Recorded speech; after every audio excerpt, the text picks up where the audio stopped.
prompt here. Welcome. Everybody could have a seat. We'll get started to this nice spring day. When is spring coming? This is Vermont, right? So it's going to warm up one of these days. So this was a great day to work, for me at least. So welcome to the last in the spring series of Community Medical School. My name is David Schneider. I'm a cardiologist over at the Medical Center. And another role that I play is the director of the Cardiovascular Research Institute. I've been here a long time. Actually, I came here straight out of training, and I won't tell you how long I've been here, but it's more than 20 years. I've been the director of the CVRI now for 5 years, and the CVRI made a request of Community Medical School to participate actively in this process, and we're very pleased that they've allowed us to do some thematic lectures. So for those of you who joined us in February, it was Heart Month, and we did a heart talk during that month. May is actually Stroke Month, and so today you'll hear a bit about stroke, and if you come back in the fall in October, we'll talk a bit about clotting such as DVT, that kind of thing. So those are thematically cardiovascular areas. The Cardiovascular Research Institute has a pretty simple mission. Our goal really is to foster cardiovascular research inside the University of Vermont. And what we're really about is improving care of patients in the community. And what we're trying to highlight is some of the work that we're doing through these talks. And what you'll see today and through most of our talks is a thematic connection between basic science work that's being done at the bench in a laboratory and how that can apply to taking better care of patients so that in the future we're doing better and better care. And there's remarkable things going on in cardiovascular research within the University of Vermont, and so this is a little bit of a way for us to take the bushel basket off our lantern and let you guys see some of the great work that's going on here. And so today we're really fortunate to have a couple of individuals who work in the area of stroke. Dr. Avi Marcellini is an interesting collection of skills. She's an emergency room doctor, and she's also a neurocritical care specialist. So she takes care of strokes as they present in the emergency department and also in the early phases when they're critically ill. And so she brings a very strong clinical emphasis to what she does. Dr. Marilyn Cipolla is a PhD researcher who's done incredible research at understanding how the brain, and particularly the blood vessels in the brain, respond to the injury and what the early phases and the translational thrust of that, how does that apply to doing better, is she's looking at ways to help people recover more effectively after a stroke. And her work is actually moving, I would say, fairly rapidly towards clinical use, and it's very exciting in terms of what it can bring us. So as much as I'd like to continue talking, I think my time is up, and I'll turn it over to the two of these guys.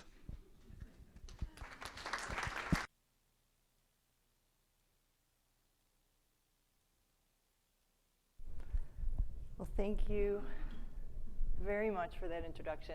And let me speak on behalf of Dr. Cipolla and myself. We're both just thrilled to be here. We're standing here and talking about how exciting it is to be able to talk to you guys. And we were told that half of you actually come back for many of these talks. You're not just here to see us. But I think that's really, really exciting, and I love being a part of it. So thank you for coming and spending the time with us tonight. This is Sidney. Sidney and his wife woke up one morning about 7:30. She went downstairs to make breakfast, and about 8:30, she said, "Where is he?" Couldn't find him, went back upstairs and found him down on the ground and he couldn't move one whole side, okay? And his speech was slurred.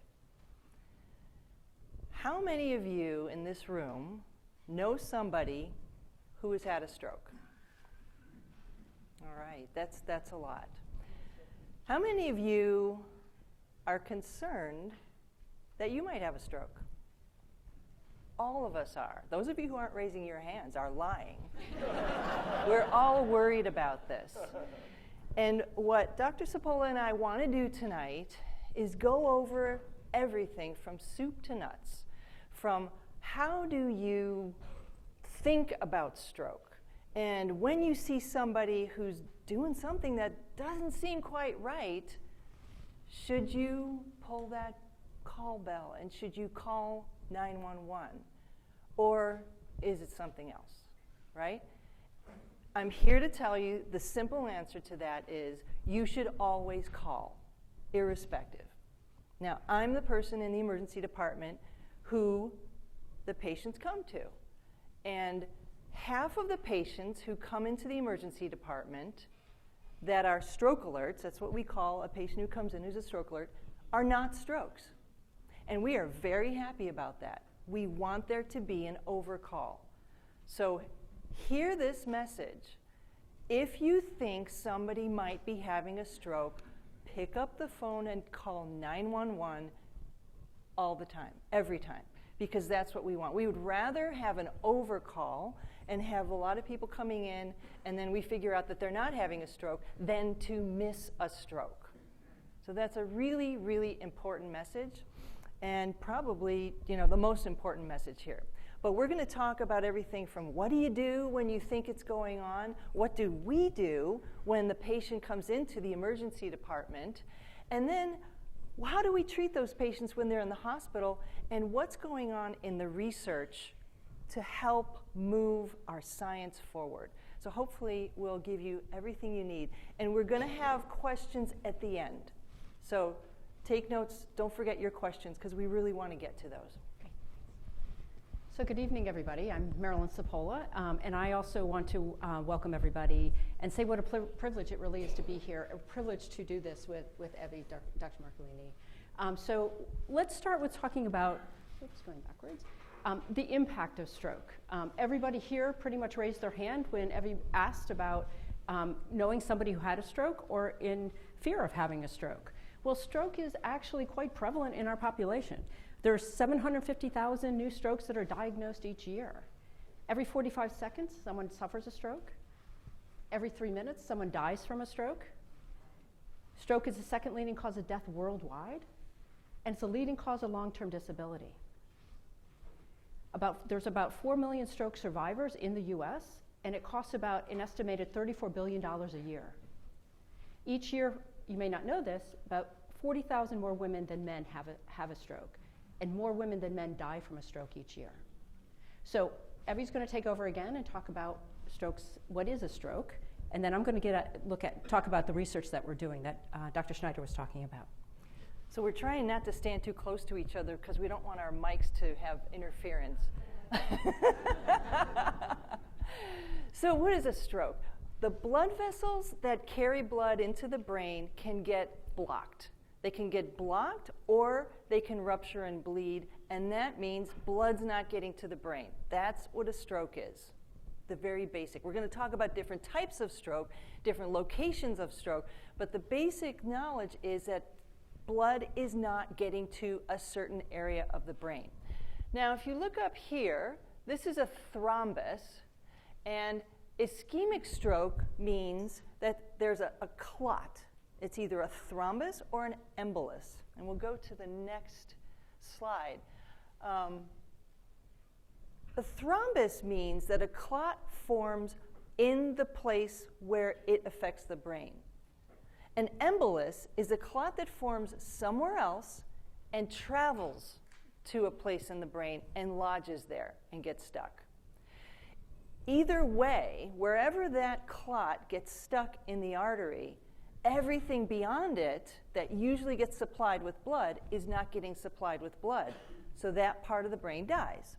That's what we call an ischemic stroke. A hemorrhagic stroke is a bleed. It's a blood vessel that ruptures.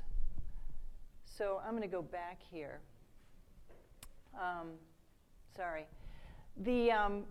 Let's go back to the ischemic. Let's stick with the clots. If that clot gets stuck in a large vessel, we call that an LVO, or a large vessel occlusion. That's going to have a big effect on the patient's ability to function. So somebody who loses the function of their whole right side, can't move their leg, can't move their arm, that's probably a large vessel occlusion. It's blocking a big artery that's controlling the whole half of the body, of the motor function. The other type of clot can be a small vessel, one of the tiny vessels that goes deep into the brain that either gets stuck with a clot or it bleeds. And those are the type of strokes that maybe will cause you to have some slurred speech, or maybe vision isn't so good. It all depends on where it is. But the reason that there's a big difference between the large vessel occlusion and the small vessel problems is we have a way to fix the large vessel occlusion, and we'll talk about that. But those are two types, large vessels and small vessels, when we're thinking about clots. But there's also bleeds, strokes that are caused by a hemorrhage or the blood vessel rupturing. Now here we have a picture of an aneurysm. Some of you have probably heard of an aneurysm. You may know people who have had an aneurysm. And actually 2% of us in this room have an aneurysm in our brain. It's not a big deal. Most of them don't rupture. But it's when those aneurysms rupture that it can cause a hemorrhagic stroke. So if this thing ruptures and bleeds, all of the brain that's supplied distal to that, that's not going to get blood supply, and it's not going to get oxygen, and that part of the brain may die. So that's a hemorrhagic stroke. It's not as common as the ischemic stroke, but it has more mortality, more morbidity. The other thing that can happen is some of these are called these are the small vessels that I was talking about, right in the deep part of the brain. Those can bleed. And so they can get clots or they can bleed. If they bleed in the deep part of the brain, that's when you have a stroke that has different type of functional problems. So if you see somebody that has an inability to move their arm and their leg, and they can't speak, that's likely a large vessel. But somebody who has a small vessel bleed like this, they might not be able to speak well, they may have slurred speech, they may have comprehension difficulty, they may have some other subtle things, but typically they won't have a motor problem. But it's not for you guys to figure out which vessels are blocked. Remember, the most important thing is, if you think somebody's having a stroke, call 911, get them to the emergency department so we can use our testing and figure out what's going on. Is it an ischemic stroke or a hemorrhagic stroke? Is it a clot or is it a bleed? Because you can't really tell until you get a CAT scan. You need to get a CAT scan to tell if it's a clot versus a bleed. So who is at risk? I know you're all going to be reading these lists and saying, oh, do I have this? Do I have that? Am I at risk? We all do this. And I made this list, both of these lists, sort of over here are the things that we can't really control. We're born with this. This is our genetic makeup. But on this side, some of these things we can control. Stress, unhealthy diet, tobacco, all of those things contribute to stroke. And there's one thing that contributes to stroke that I'd like to say is really important that we can do something about. And I see people all the time who come in and they have high blood pressure. They have chronic high blood pressure. And I say, they come into the emergency department, and I say, do you take any medication? And they say, well, I don't really take it because I don't like to take medications. I say, okay, fair enough. I don't like to take medications either.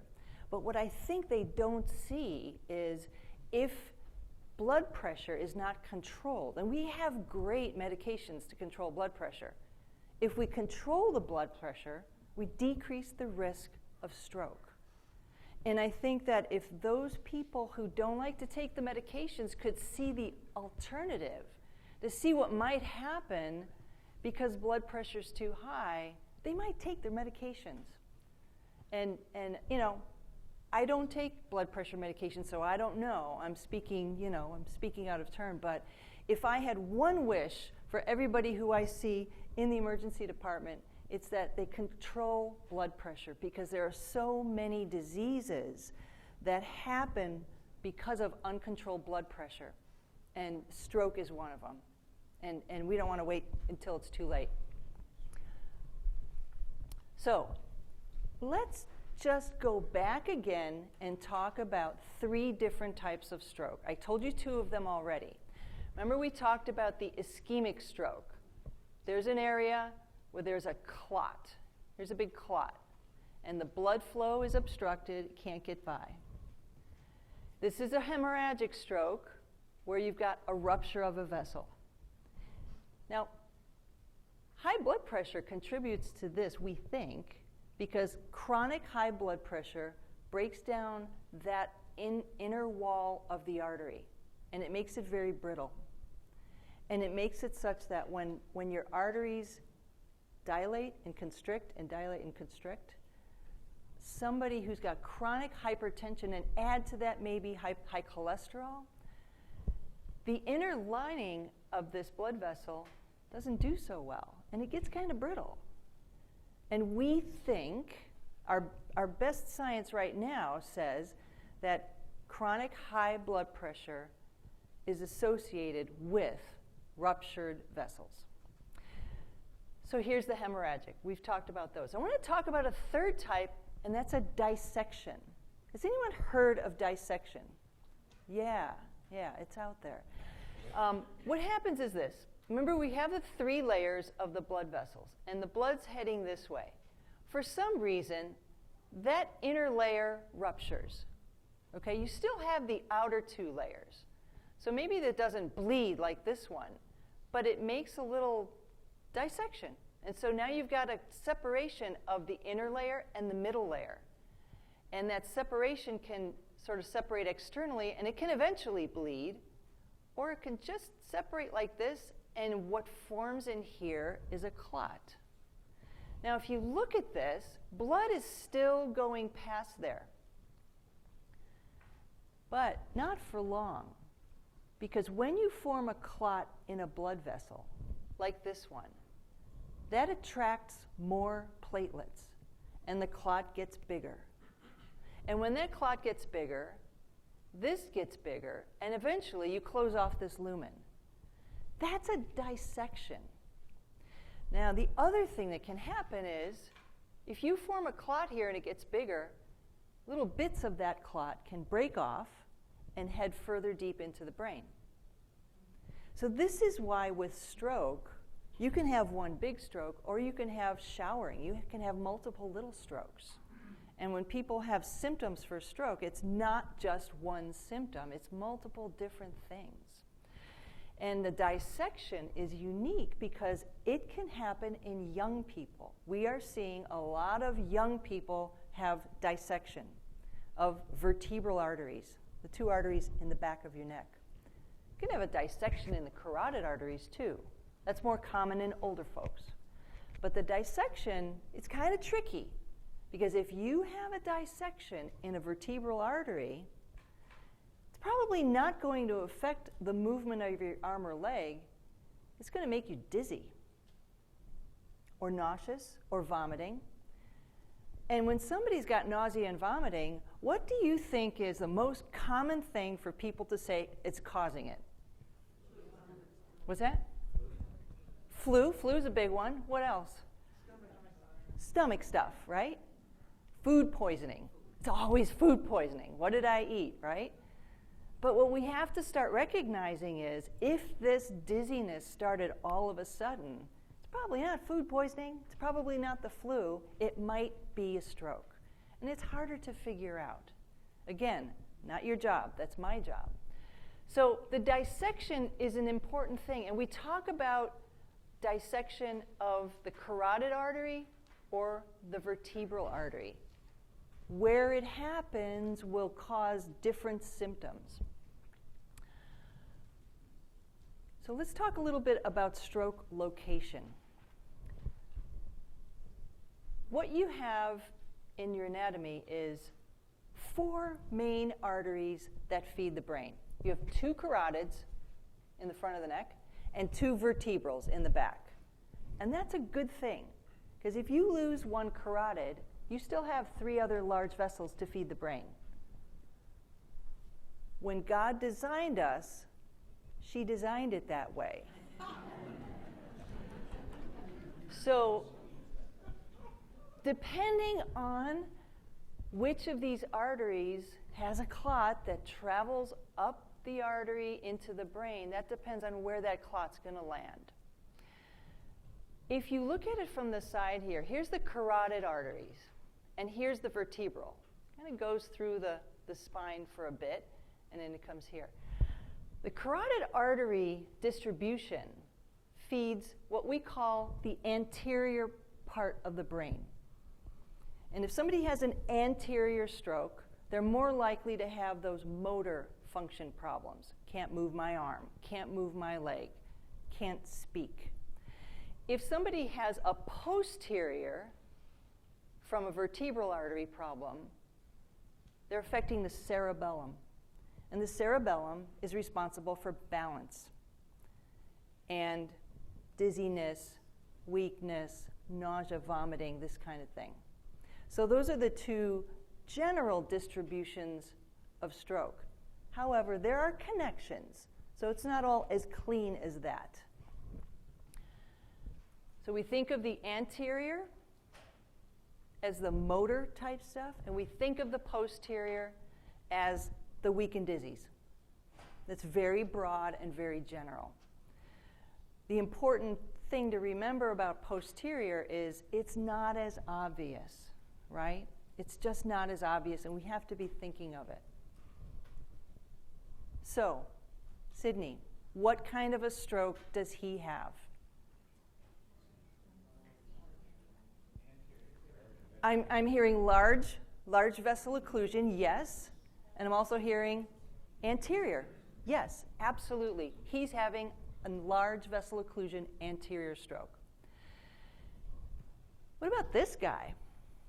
This guy's golfing. It's about 4 in the afternoon. He bent over to pick up a golf ball, and when he stood back up, he was dizzy. And he said, "Oh, must be the flu." Just kidding. No, he said, "Oh, I must be dehydrated." So he goes to the clubhouse and he has a lemonade and he sits down for a while. He still doesn't feel better. He's still dizzy. Kind of like this. The room's spinning, right? And he says, "Oh, I'm just tired. I just traveled. I took care of this patient. I just traveled. I came back from Morocco where I was visiting my daughter in college. And I'm tired and I was dehydrated. I just need to go home and have a meal." So he goes home and he has a meal. And that doesn't help. So he said, "I must need to sleep. I must be really sleep deprived." So he goes to sleep and wakes up later, and he's still dizzy. And the next morning, his wife says, "What's wrong with you?" And he said, "Well, I'm just a little bit dizzy." She said, "You're going to the emergency department." And sure enough, he had a posterior vertebral artery dissection. And the dissection caused a clot to go to his brain and caused him to be dizzy. So this is what happens. But can you see how it could be really easy to think, "Oh, it's dizziness. Oh, I'm dehydrated. Oh, food poisoning," something like that. Very easy. So back to the first thing that we said. If you think somebody's having a stroke, just bring them in and let us figure it out. This is one of the sort of public ads that's out there that helps people to understand what a stroke is. And you think about facial weakness. So if you ask somebody to smile, and they can smile with both sides of their face, that's good. But if they're smiling and there's one side that's drooping, that may be a stroke. Arm weakness, just ask them to lift up their arms. Can you lift both arms? And if one arm doesn't lift very well, that could be a stroke. Same thing with legs, but arms is easy. Speech difficulties. Today is a sunny day in Burlington. If they can't say that and repeat after you, or if you know that their speech is slurred because you know what they sound like every day, that could be a stroke. And time. Call 911. So any one of these can be a stroke. But the other thing that's really, really, really important is time. And that's in many different ways. So first of all, if something happens all of a sudden, right? And when people say, well, I've got nausea and vomiting, dizziness, I say, what were you doing when it first started? They say, well, I don't know. It's been going on for a few days. And they can't remember what they were doing or where they were when it first started. It's probably not sudden onset, all right? But if they say, I was standing in the bathroom, brushing my teeth at 9 o'clock in the morning, getting ready to go downstairs, and all of a sudden, something hit me like a ton of bricks, and I was on the ground. Okay, that's a sudden onset. Would you agree? Yeah. So just what were they doing when it first started? If it's a sudden onset, you have to think, well, it might be one of those clots that traveled through and got stuck.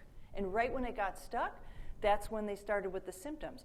Or there was a bleed, a rupture of an artery. And when that happened, that's when they got symptoms.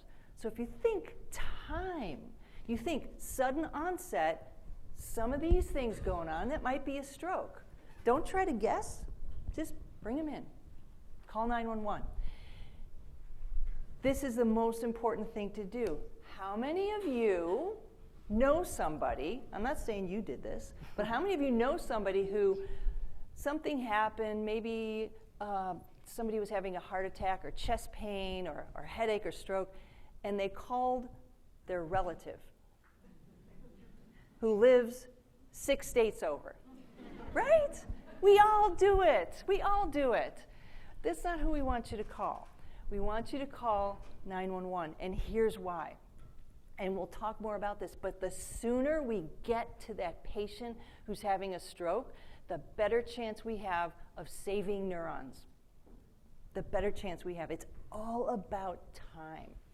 The faster we get to them, the better chance we have. So timing is really everything.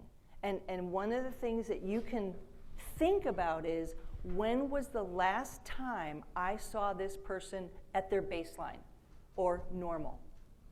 Because if the last time they were normal was 1 o'clock in the afternoon, that's when we set the clock. And we have certain therapies that we can use and do, but they're based on how long has this been going on. And we'll talk more about that. Great. Evie, that was amazing. Did everybody just learn a ton about stroke, right? Yes. Me too. So we talk, in the stroke field, we talk about time is brain. The title of this really is Time is Brain. That's because with a stroke, time loss is brain loss. About 2 million neurons are lost every minute of a large vessel occlusion, LVO, that Evie was just talking about. The question that we have is why? Does anybody know why the brain is so sensitive to loss of blood flow? Sure, but more than that. It's the neurons. The most major cell type in the brain is called a neuron. This is just a diagram of a neuron. This isn't a real neuron, but it's a diagram of a neuron. And notice how they're all interconnected. So they function in networks. And they're highly metabolic. So they have very high metabolism because they're so important and they're doing so many things all at the same time. They also have a very limited capacity to store energy, unlike muscle. Muscle stores energy very well. You can get up and walk very readily without having to do much. it stores energy. Neurons don't do this. And again, a lot of people said oxygen, right? So when the oxygen supply to those neurons is lost from an occlusion or a rupture, it's the only blood supply that these neurons have, and it's lost. And so these neurons die very rapidly. Now, not all tissue in the brain is the same in terms of blood, in terms of loss of function. We talk about two different regions in the brain. The core infarction here, which is the dead tissue, and this is from a large vessel occlusion. This is what's called the core, and these neurons have died, and they're not coming back, okay? Then there's this region outside of the core infarction, this dead tissue, called the penumbra. And this is a region where the blood supply isn't so low that it's killing the neurons, but it stuns the neurons. So they can't really function very well, but they're not dead yet. And I'm going to talk a little bit later about salvaging this penumbra region, what we can do to salvage this penumbra. We can't do a lot to salvage this dead tissue, but what happens over time if we don't do anything to salvage this penumbra? This core infarction, this dead tissue, expands, and it encompasses this entire penumbra. So a lot of us in the stroke field are working on how we salvage the penumbra and keep this dead tissue from expanding. And I'm going to talk about that a little bit later. But Evie's going to come back. She's going to talk a little bit about treatments, and then I'm going to talk about the research we're doing to work on the penumbra. So the first thing we do when this patient comes by ambulance to the emergency department is we get a CAT scan. This is not the CAT scan that we get, but we get a plain CAT scan, and what we're looking for is, does this patient have a bleed or not? Okay? If they have a bleed, if they have a brain bleed, then we go down a certain pathway to take care of that patient.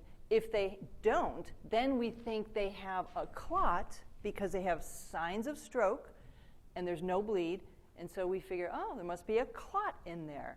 And we do a CT with contrast to look at the vessels.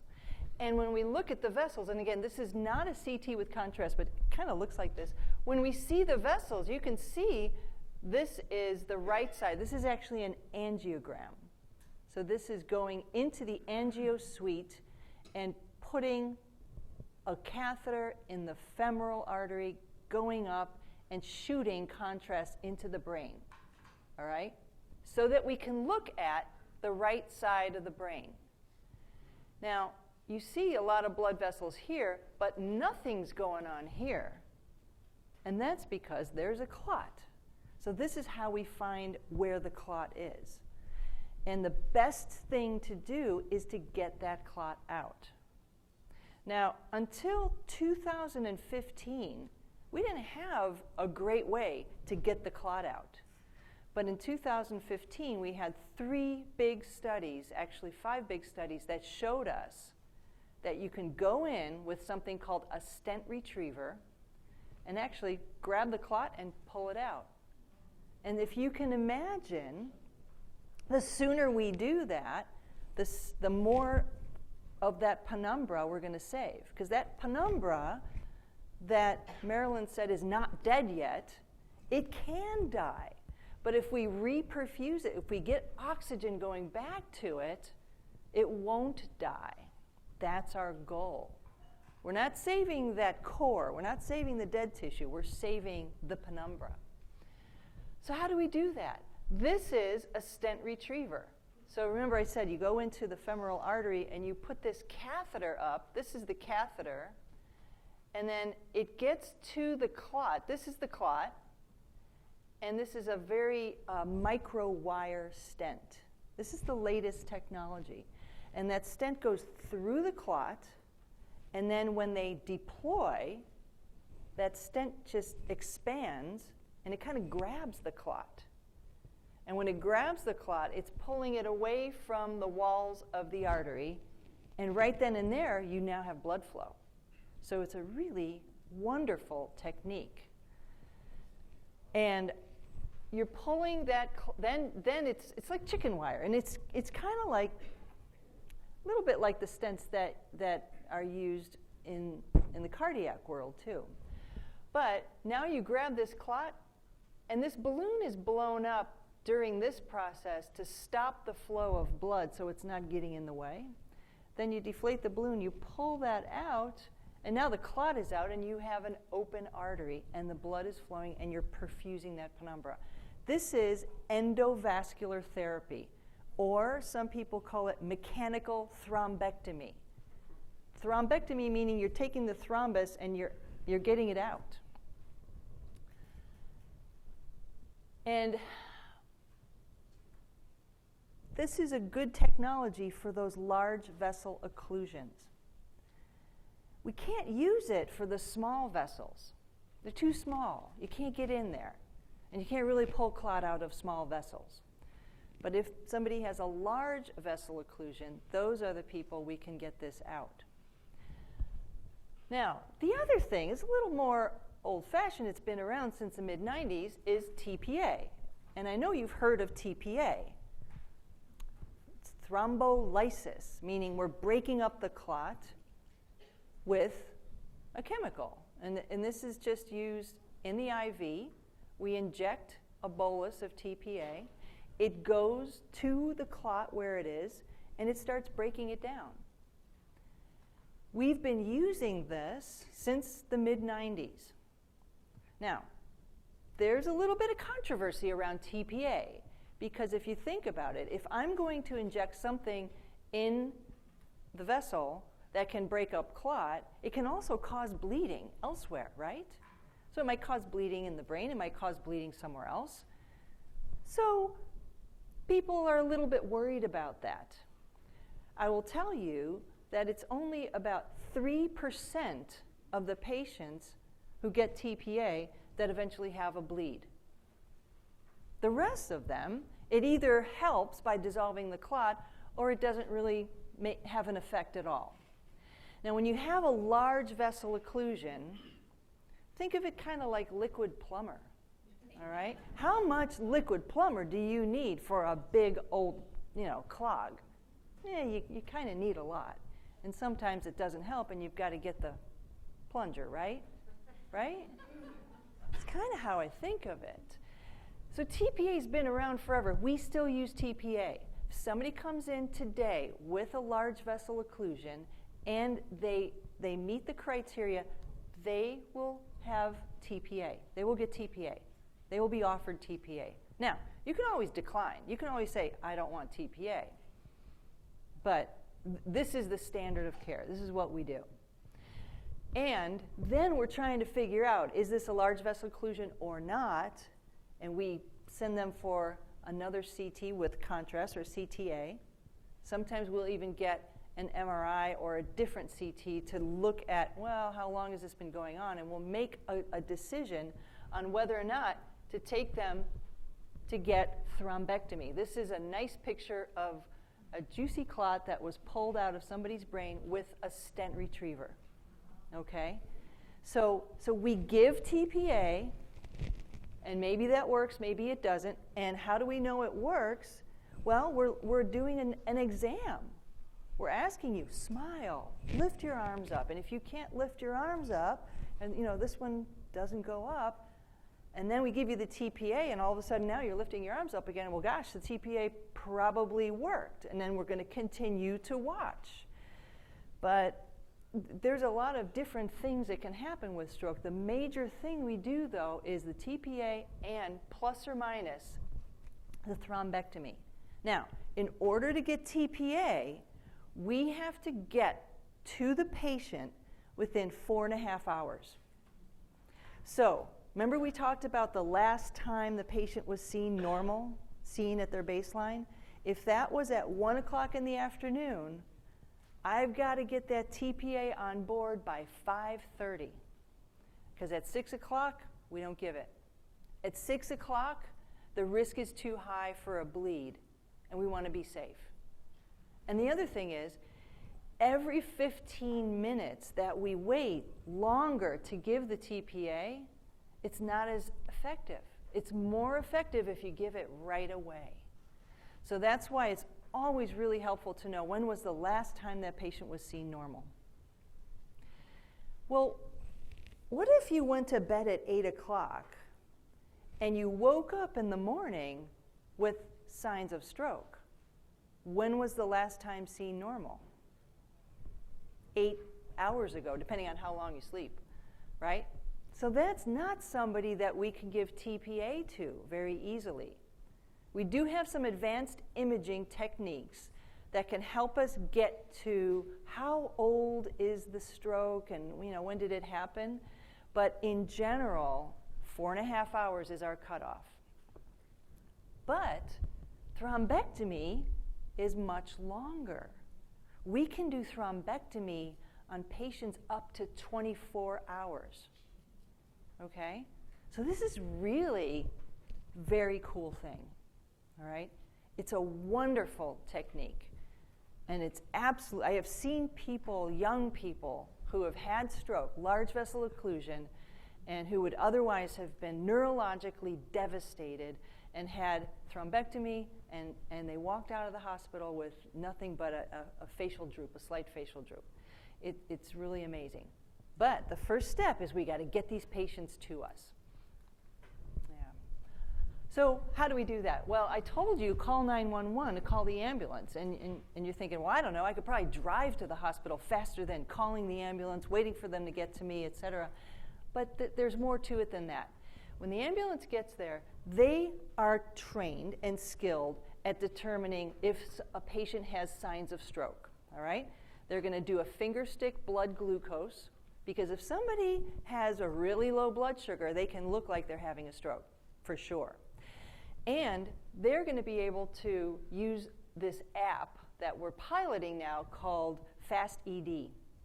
They put the exam into this app, and depending on where you are, this app will tell you where is the closest hospital. And it'll give you a map, a GPS on how to get there. Because, Vermont's a big state. There are a lot of rural areas. And not every hospital has the capability to do endovascular thrombectomy. And if you have a large vessel occlusion, you want to go to the place that can do thrombectomy. If you have a smaller stroke, you want to go to the closest place to maybe get TPA. So this app, it's a pilot project right now. And we're trying to figure out, wherever you are in the state, where is the best hospital for you to go to? Now, if you want to have endovascular thrombectomy, you come here, because we provide that. But smaller hospitals don't have that capability. It takes a specially trained person to do this. It's either a neurologist or a neurosurgeon or a radiologist who's specially trained in doing that procedure. So you can't have them everywhere, right? That's why if you're having a large vessel occlusion, we don't want you to go to the closest hospital. We want you to come here. We're still working the kinks out. This is a pilot project. But this is how the science is advancing, even with EMS. But right now, what they do, when they get the patient in the ambulance and they do the simple test to say this patient is having a stroke or has signs of strokes, they call me. I'm here in the emergency department, and they call me. And they say, coming in with a patient who has a stroke. And so I say, okay, we're alerting everybody. Radiology, the registrar, myself, nursing, neurology, the stroke team, we all meet you at the door. And we go to work fast. We go to work very fast because time is brain. So that's why it's so important to call the ambulance and not call your cousin in California. I say that jokingly, but people do, because they're like, I don't know, am I having a stroke? Maybe I want my cousin to tell me I'm not having a stroke, right? And so call the ambulance and get to us. And I repeat it. I want you to come here if you're not having a stroke. I want to tell you you're not having a stroke. I would much rather you come instead of not coming and you were having a stroke. So, when was the patient last seen normal? That's a question that EMS is going to ask you. Right. Harvey, thank you. So we're going to switch gears a little bit and talk about some science. So I'm a vascular biologist. What that means is I study the blood vessels in the brain. And stroke is a vascular disease. Evie talked about the blood vessels that are blocked, or they're hemorrhaged, or they burst. I study those blood vessels, and one of the things we're doing now is trying to understand or trying to use and take advantage of what's already there in terms of reperfusion therapies. So the endovascular therapy and the TPA therapy, those are reperfusion therapies, okay? So we're focused on reperfusion therapies because we know those work, okay? They are the most effective. So we're trying to take advantage of what's already there, and this is a very simple diagram of the blood vessels in the brain. These are the big blood vessels. This is the carotid artery. These gray ones are the vertebrals in the back. And these circles represent where there are connections between these large artery perfused territories. So this is the middle cerebral artery territory and the anterior cerebral artery territory. And why they're so important, these connections, is because if you have a blockage, a large vessel occlusion in the middle cerebral artery, there can be retrograde flow from the other territory, the anterior cerebral artery territory, to sustain the blood flow and limit the damage and salvage that tissue in the penumbra I was talking about. So these little connections, they're called collaterals, or we call them peel collaterals because they lie on top of the brain, are really important for stroke and stroke outcome. So this is one of these CT imaging that Evie showed, and I want to show you the importance of this. This is the same patient that had a large vessel occlusion, and again, they've been injected with a dye so you can see the blood vessels. And you can see this is taken over time. And so you can see where there's an occlusion here because there's a region in the brain that's devoid of blood vessels or dye in those blood vessels, so you can't see them because of this large vessel occlusion. But notice over time you start seeing some of these blood vessels. But that occlusion is still there. So how did those blood vessels get the dye in them? Well, they came from the other vascular territory. It's that retrograde flow. And it's really important. We know now that the collateral, what we call collateral status, or how open those collaterals are, is the strongest predictor for outcome of stroke. Patients with these good collaterals, they have better reperfusion, they have smaller infarcts, and less hemorrhagic transformation. That's bleeding. And patients with poor collaterals, they do poor even if you do recanalize and you reperfuse, regardless of the endovascular therapy or the TPA. They'll do poorly even if they have poor collaterals. So we study these collaterals in the lab. We use a rat model, and this is actually a photomicrograph from our laboratory. And these are the blood vessels that lie on top of the brain. It's through the microscope because they're very small. This is a vein. This is a branch of the middle cerebral artery. This is a branch of the anterior cerebral artery. And in the middle, this is one of these collaterals that I was talking about that provide that retrograde flow during an occlusion. So that if the middle cerebral artery was occluded, blood flow can go this way and still perfuse that penumbra. So we study these. We dissect these out of the brain, and we study their structure and their function. And this is a blood vessel. This is one of these peel collaterals. It's been mounted on glass cannulas. It's pressurized, it's perfused, it's kept alive all day so we can study it. We can study its constrictor properties, we can study its structure. And just to give you an idea of the size of this is 50 microns here, and this is about the size of this blood vessel. It's about the size of my hair. It's about the size of a human hair, just so you know. These are very small blood vessels. But they're very functional, and they're very important. And so one of the first studies we did looking at these peel collaterals was we compared the constriction of these blood vessels from a normal rat, just a normal rat, normal blood pressure, normal glucose, just a normal person, a young, healthy male, let's say, okay? We also looked at a rat with hypertension, chronic hypertension. Evie talked about hypertension, the importance of hypertension in stroke and how it drives a lot of the stroke risk. So we're very interested in rats with hypertension and how their blood vessels are affected by the hypertension because that's what drives stroke. It's a primary cause of stroke, is hypertension. So we looked at these peel collaterals from these normal rats and these hypertensive rats, and I'm going to show you some data, okay? A couple graphs here. So what we do is we measure the change in the inner diameter. So it's here. This is the diameter. And these, again, remember, they're alive. These blood vessels are alive, so they actually constrict, okay? And they constrict when we increase the pressure. Okay, that may seem odd to you, but actually blood vessels are very responsive to pressure. It's your blood pressure.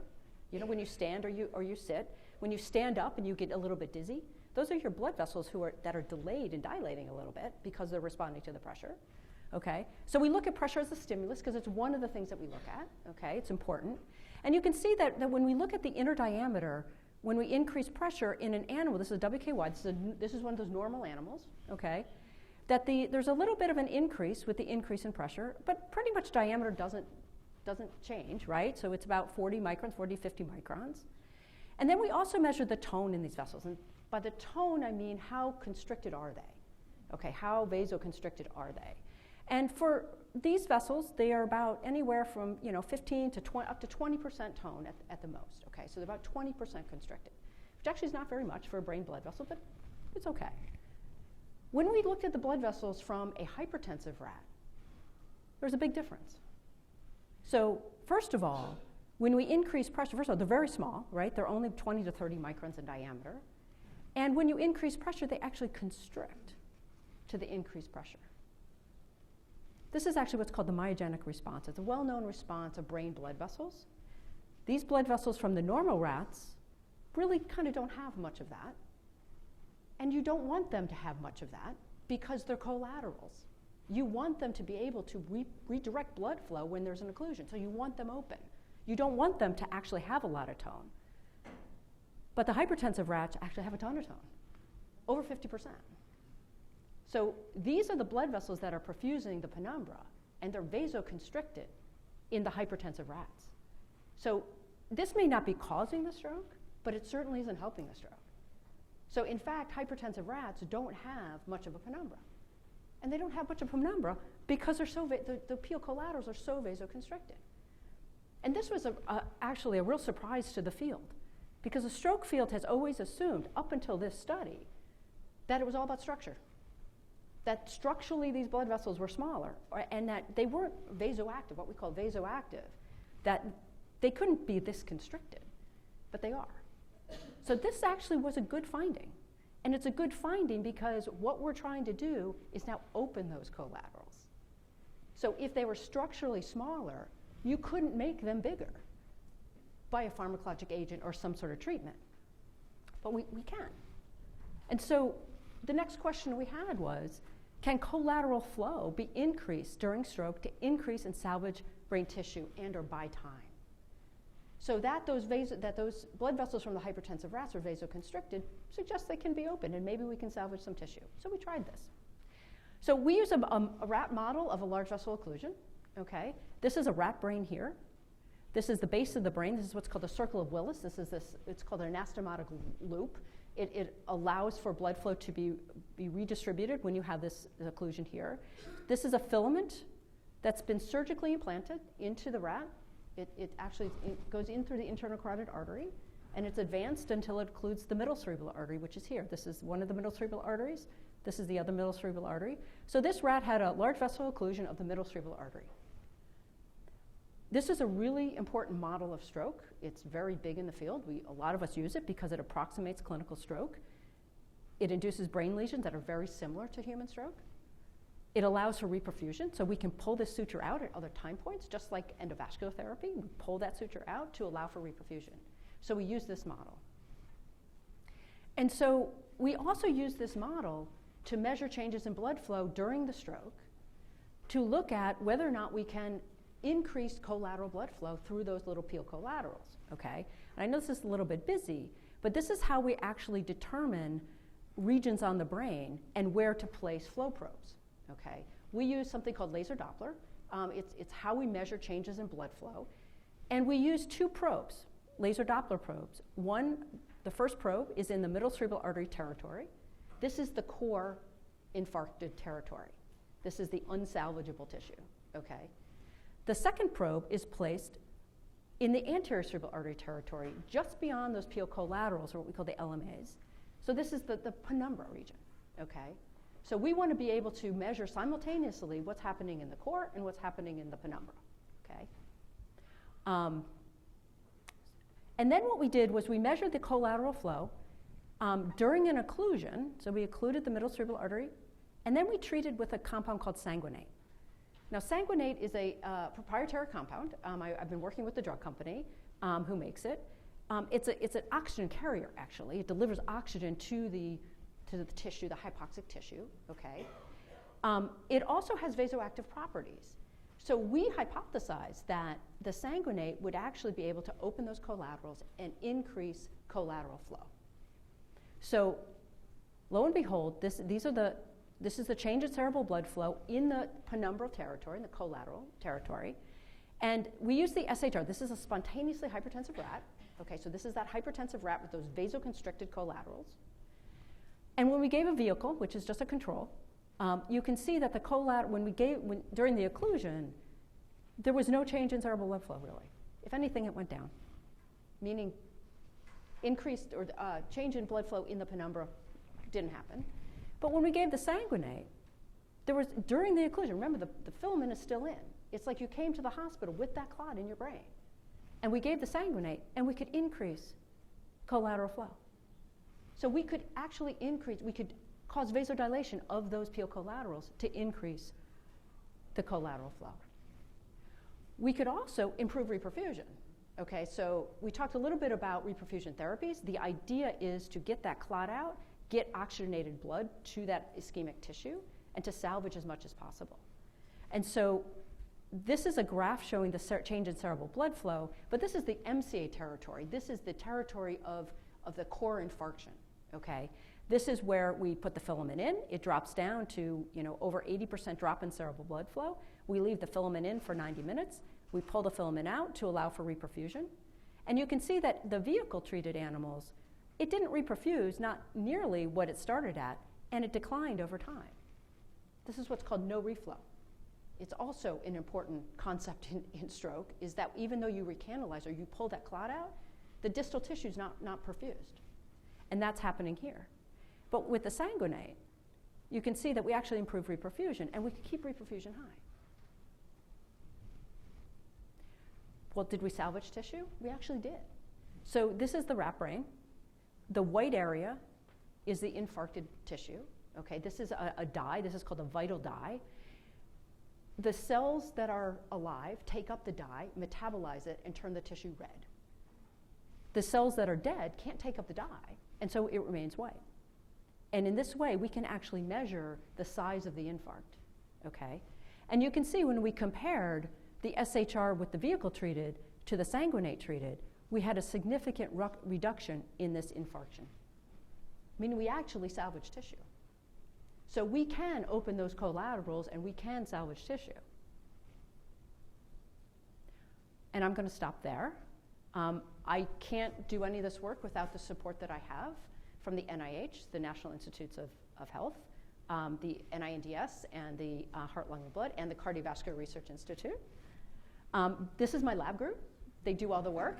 I don't know if they're here or not, but they do all the work. I can never keep up with current pictures, so I make mini-me's of them. But they do a great job. They're wonderful. And I think I want to thank you very much. And we will take questions.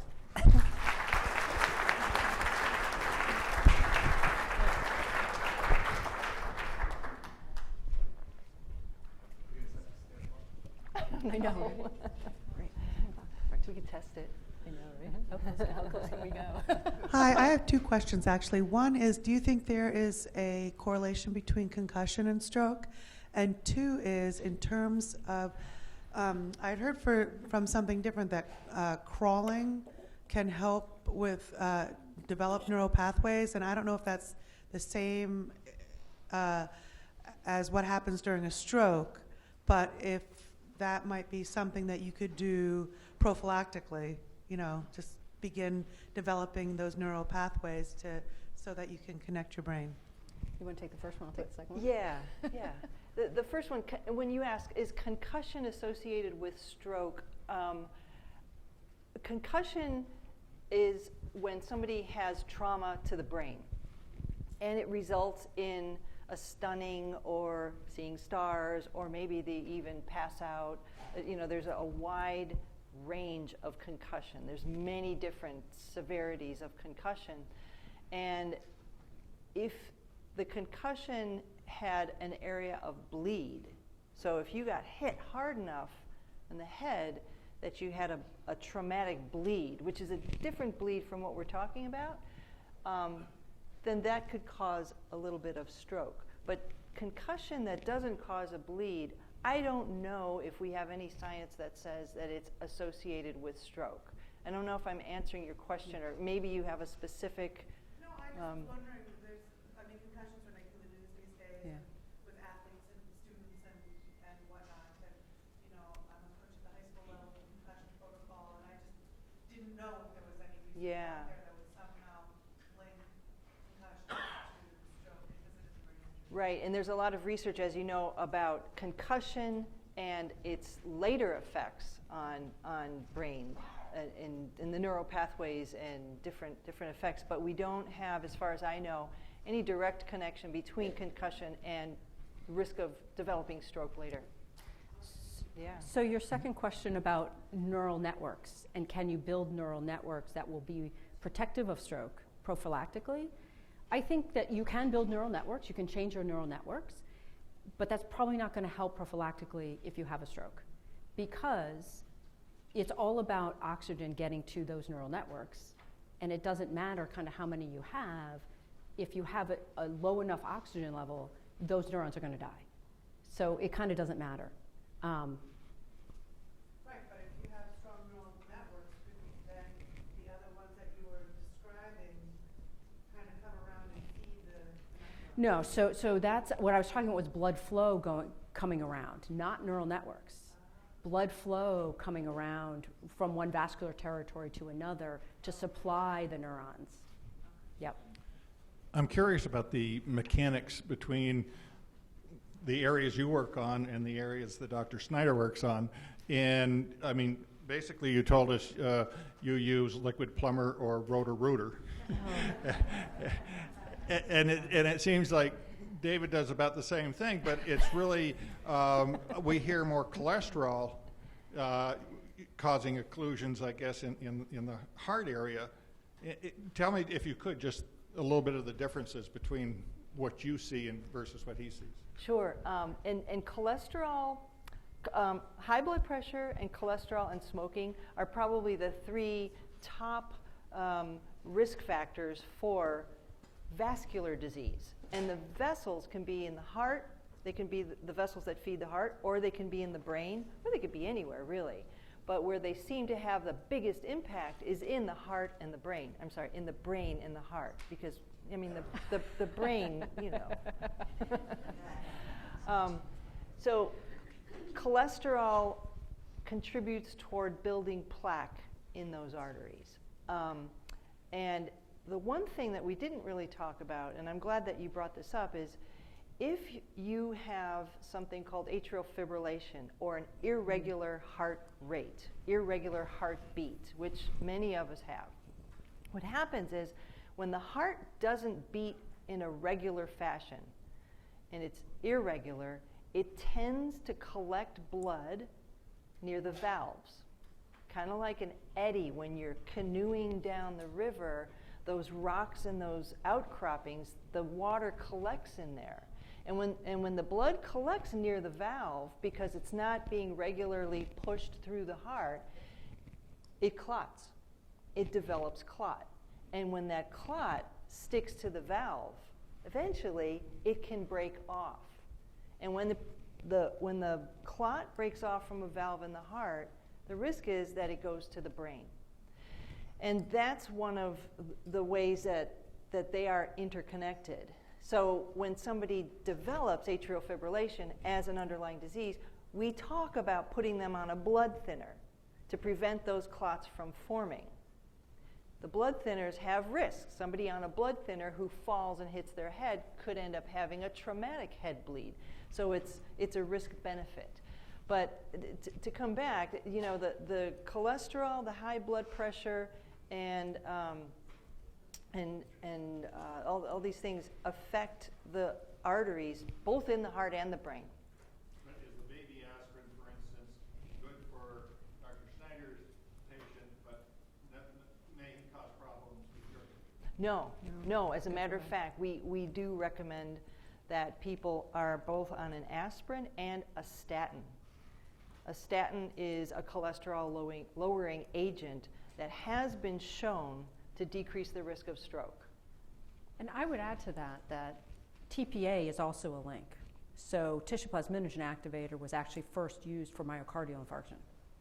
And then the neurologists kind of were a little delayed in getting on board with it, and then they finally did. But Dave, correct me if I'm wrong, but the heart doesn't bleed like the brain does. And so it's not just, the protocols you use for myocardial infarction, you can't just use for the brain. So there had to be separate protocols, separate clinical trials to work out the TPA for the brain. But you're right, it's very similar, heart, myocardial infarction versus brain, but because they're such different organs, you can't do exactly the same thing. Yep. There's the mic. Did I understand you to say that if I'm with someone I suspect that's having a stroke, that is for me to call 911, get them to the hospital as soon as possible, because there's very little I can do from the first aid point of view that would help them at that particular time, other than to make sure they're safe? Absolutely. You got it right on the money. The most effective thing you can do is to call 911. And when you tell the dispatcher what's going on, they will ask you other questions. They'll say, how old is the patient? Does he or she take any medications? And when was their last seen normal time? And you'll have some of that information for when EMS gets there. Genetically, does a PFO increase the risk of stroke as we age? And if it does having surgery help? So And can you describe what a PFO is, Yes. please? Yes. A PFO is a patent foramen ovale. When we're born, you got that? OVA. Let's make it simple. When we're born, there's an opening between the atria. Your heart has 4 chambers, 2 atria, 2 ventricles. And that opening in between the atria typically closes. But in a good percentage of us, it doesn't close. So some of the blood is going from the right side of the heart to the left side of the heart by the atria. Why is that important? Well, that's important because there's many places in our bodies that we form clot. And one of the common places that we form clot is in the leg. So that's why if you're on a long car trip or a long plane trip, we tell you to get up and walk around and get your muscles moving. Because when your muscles work in your legs, they're actually producing TPA that's circulating and breaking down these little microclots that we're all forming. So let's come back. Let's say you develop a clot in the leg and you don't know about it, and it breaks off and it comes up to the right side of the heart, because that's where all the blood from your legs comes back to the right side of the heart. If it gets through that patent foramen ovale in somebody who it's still open, now it's on the left side of the heart, and when it escapes the left side of the heart, it goes to the brain. So yes, that can increase that risk. If the clot is formed in your leg and you don't have a patent foramen ovale that's closed off, then it's going to go to the lungs and form a different type of problem, okay? So your question being, if I have a PFO, if I have a patent foramen ovale, if I close it off, does that decrease my risk for stroke? Yes, it does, but closing that off is a surgical procedure, or it's an endovascular procedure, and that has its own attendant risks with it. So we always have to look at it. Should I get this procedure or not? In some cases, it's worth getting that procedure. In other cases, it's safer to just take a medication to thin your blood and not have clots. Hi. Thank you. You touched on lifestyle causes for blood clots and people with heart arrhythmias, and you just talked about people sitting for long periods. Can you talk about other reasons that people that are otherwise healthy might have a blood clot that might go to the brain? So, and when you ask that question, I think of young people. Yes. We all think, oh, as we age, as we get older, we have more risk for stroke, high blood pressure over time, cholesterol over time. We're all building cholesterol. And then we think the corollary is, oh, this person's young, they can't be having a stroke. Not true. And we talked about the dissection, the vertebral artery dissection. Now, I've taken care of some patients, some young patients with vertebral artery dissection, and if you have an underlying tissue disorder like Ehlers-Danlos or something like that that makes your tissue a little bit more friable, that is a risk factor. But in some of these people that we've seen, we ask them, why did you have, what have you been up to, right? And here's some of the answers. Now, I'm not saying that this is always the case, but in one woman that I took care of, she had been on a roller coaster a few days earlier, and she did one of these, right? And another person was doing CrossFit. Do you guys know what CrossFit is? Don't worry about it, okay? Let me just say, CrossFit is this intense exercise where people get together in groups and they do like 200 squats in 5 minutes or something like that. It makes me tired thinking about it, but all that stress, can be a stress. Some people say that chiropractic manipulation can cause dissection. And remember the picture I showed you where the vertebral artery snakes through the vertebral bones. If you think about somebody, if they manipulate you really fast, you might just, do something to that artery.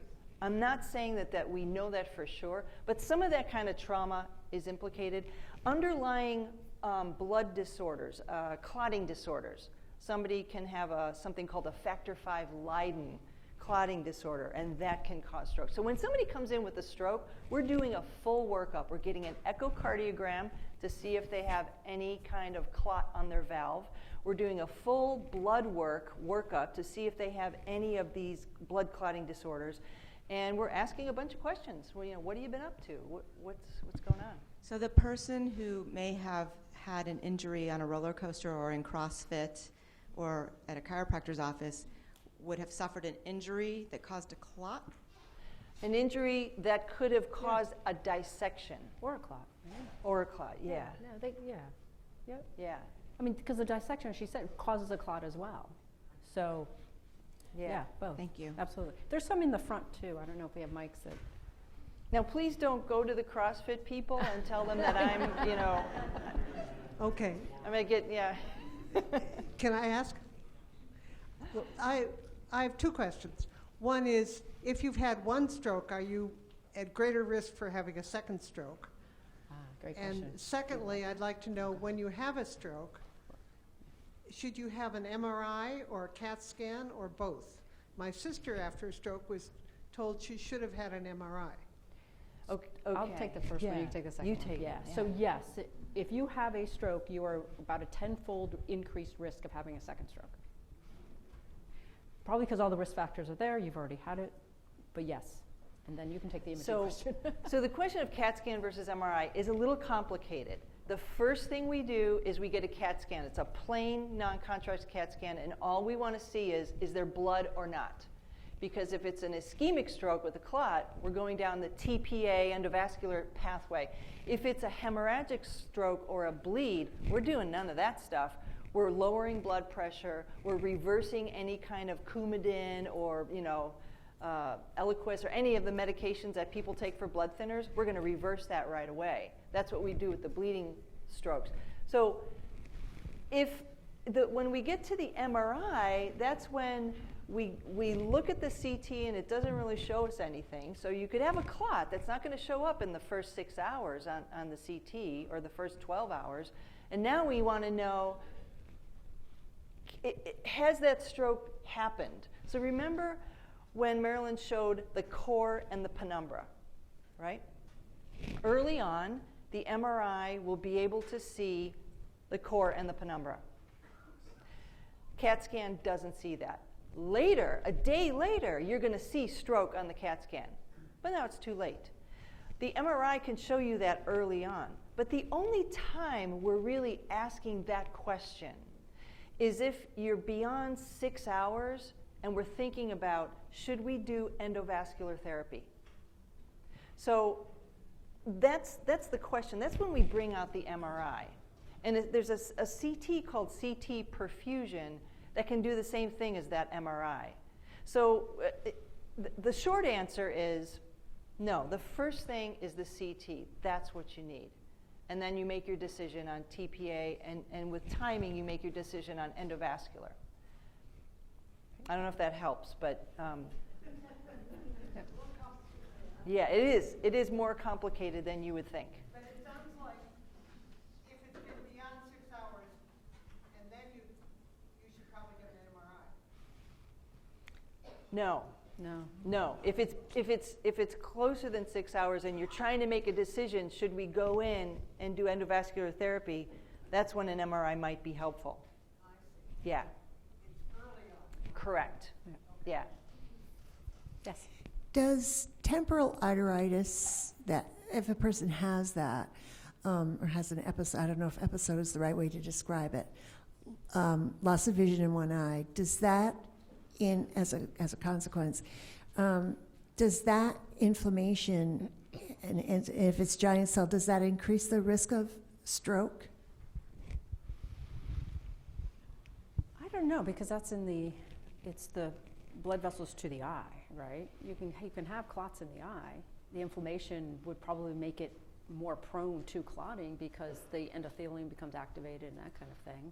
It's possible, but not large vessel occlusion so much. We're talking about locally within the eye, I think. Yep. I have two questions. One was prompted by the person that mentioned baby aspirin. And about, 20 years ago, I heard of a friend's father who had a stroke, and somebody, a passerby, happened to have baby aspirin on them, and they stuck it under his tongue while they were waiting for the ambulance to come. And later we're told that that was a good move to do that. So that's my first question. And my second is, if fatty deposits are the cause of 85% of all clots, then how can we learn how clogged up we are? And I'm thinking of those mailers that come that say for $145 or $175 you can come to someplace in South Burlington and then check you out for knowledge and prevention of to know how liable you are to have a stroke. What was the first one? Baby aspirin? I'm going to talk about the baby aspirin. You can correct me if I'm wrong. I think that's probably not a good idea because if it was a hemorrhagic stroke, then you're just, or a hemorrhage, then you're just increasing the propensity for bleeding. I think you want to find out first what kind of stroke it is. They got lucky, I would say, right? Absolutely, because before we get that CAT scan, we don't know if the stroke is caused by a clot or a bleed, and aspirin will further the bleed. So the second question, and I'm so glad you brought this up because I have strong feelings about it, and I'm sure that we all have strong feelings about it. These places where you can go and just get, CAT scan everything and MRI everything, and I've seen people come into the hospital with it, and they have this list that says, we looked at every single organ, and you are at risk for this and this and this and this, and it freaks people out. Well, this is so not specific, because if you, it's as much as saying you have a heart, therefore you are at risk of having a heart attack. It's just that broad. No, what happens is you have to look at, when we use testing, there's an acronym that's out there in the medical world, and it's called VOMIT. VOMIT stands for Victim of Modern Imaging Technology. And this is very, very true, because if you get, for instance, remember we talked about 2% of us in this room have an aneurysm in our brain. Okay? So if we got a CTA on everybody in this room, we're going to find who has aneurysms. Now, how does that help you? That's going to make you anxious and nervous to go to sleep at night. And it's going to make you think every time you get a headache that you're going to have an aneurysm rupture. And it's not going to be helpful at all, because 1% of those aneurysms will ever rupture. And you're better off just controlling your blood pressure and eating healthy and not smoking, etc. When you find things, now you feel compelled to do something about them. And every procedure and every surgery and everything we do has risk. So we balance the risk of the procedure against the risk of the disease that we're talking about. So it is entirely a disservice to the public to offer these, test everything and we'll tell you what you're at risk for, because it sends them down the pathway of more testing and more procedures, and it's just not a good idea.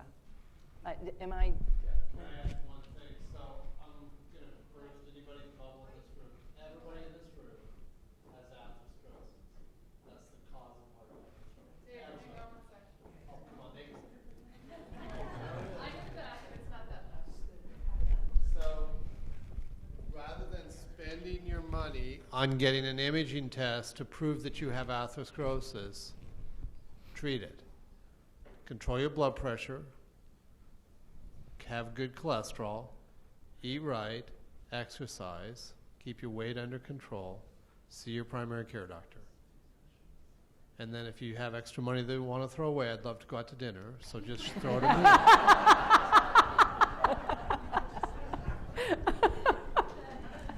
I have a question. Yeah. I'm trying to separate fact, fiction from anecdotes. And I believe, or at least I read, that we're born with more neurons than we eventually get. They slough off, probably from not being used. Oh. And then you said that neurons die because of a stroke. And I'm questioning rehab. I saw once a documentary on TV a few years ago where this gentleman had a stroke, and through extensive rehab, physical therapy, 2 years later he was able to regain use of that arm. And was that because of the creation of new neurons, or was this just Great question. Yeah, it's a great question. Years ago, even just 10 years ago, we thought the number of neurons in the brain was fixed. It's not true. We actually do make neurons. And in certain brain regions, certain areas of the brain, there is neurogenesis that occurs. We know that. So yes, there is hope for that.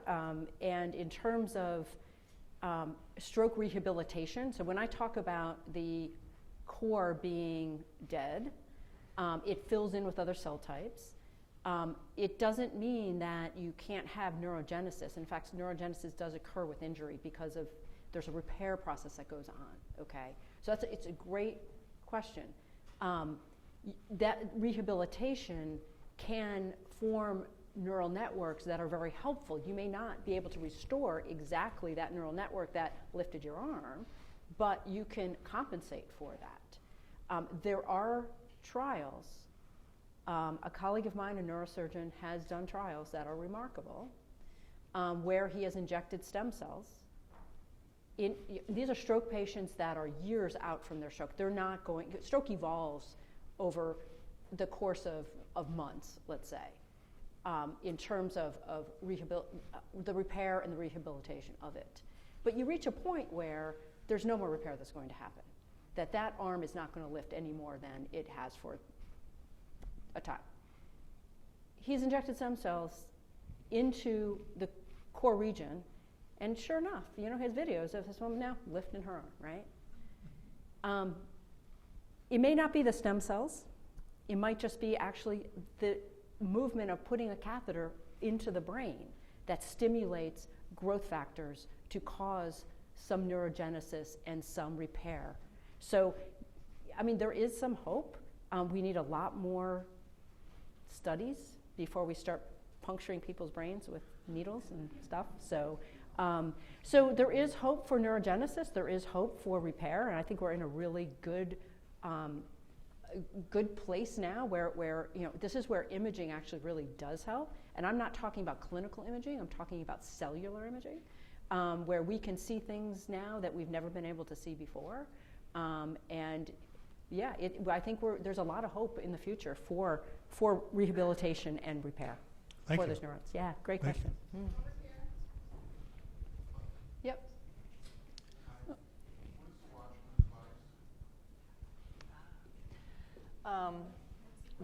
The question is, what is the Watchman device? Yeah, the Watchman device. Do you want to answer that? So if you have the atrial fibrillation, that upper chamber doesn't contract normally, and when blood sits in a chamber, it can form clots, said already. One way to treat that is to give you a blood thinner. Some people can't take blood thinners because they have bleeding problems. So what they've learned is the majority of those clots actually form in the appendage, which is kind of exactly what you think. It's a little thing that sticks off the side of the atrium. And what we've learned is that you can occlude that appendage and get roughly the same effectiveness as if you were taking a blood thinner. It's not the first line therapy, but is an effective strategy for people who can't take blood thinners. Does that make sense? I don't know. Do you want to give it back to?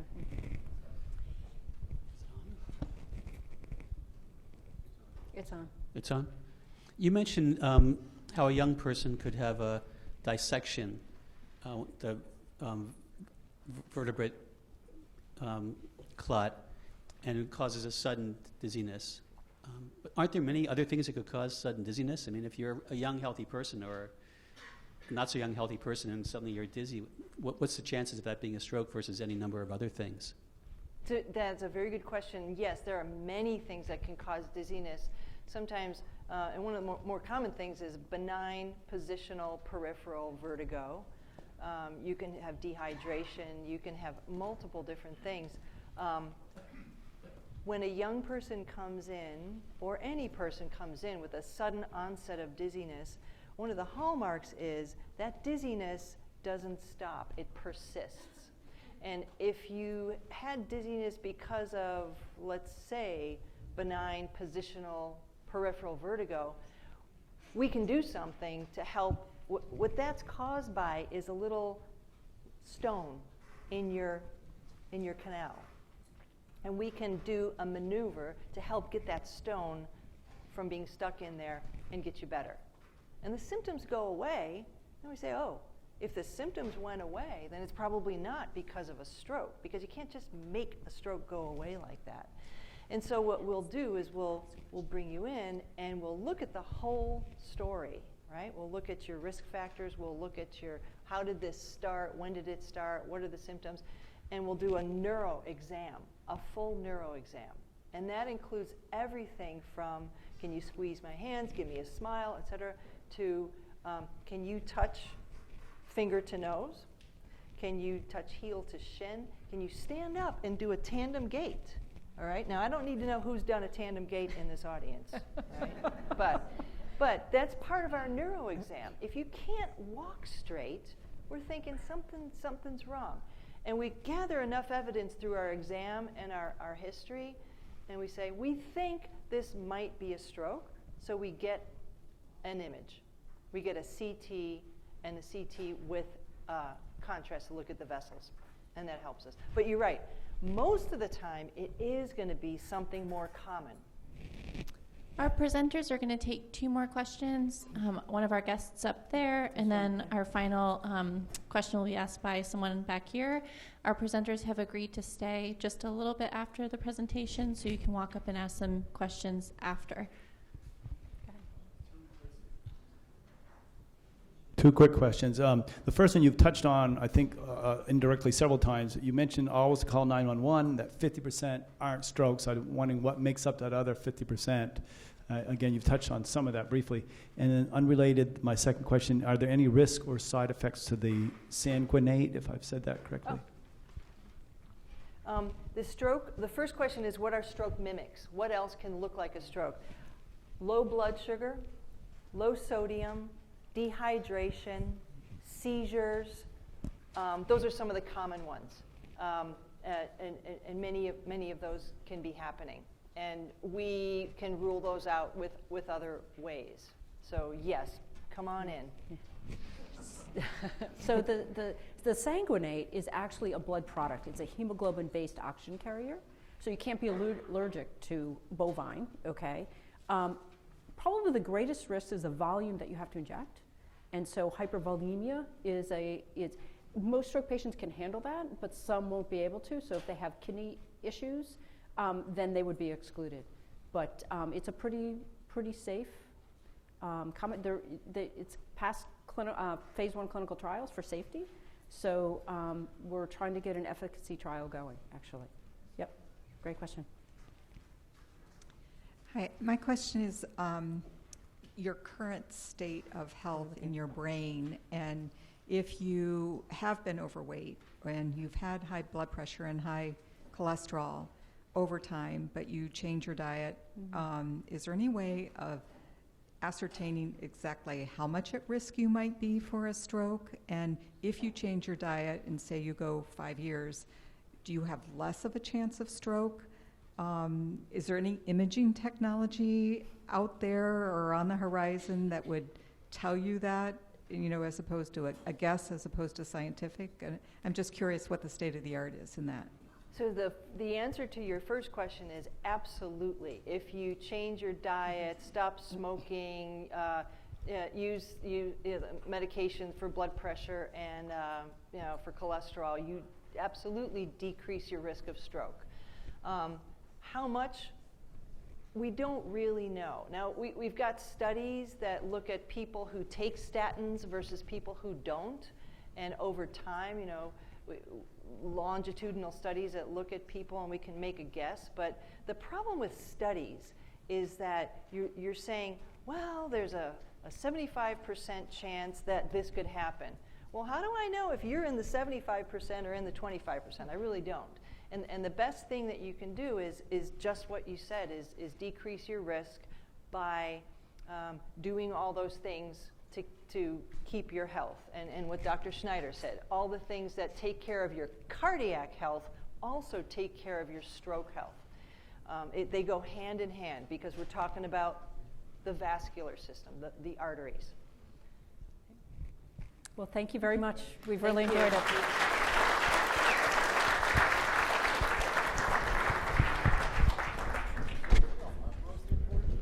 No.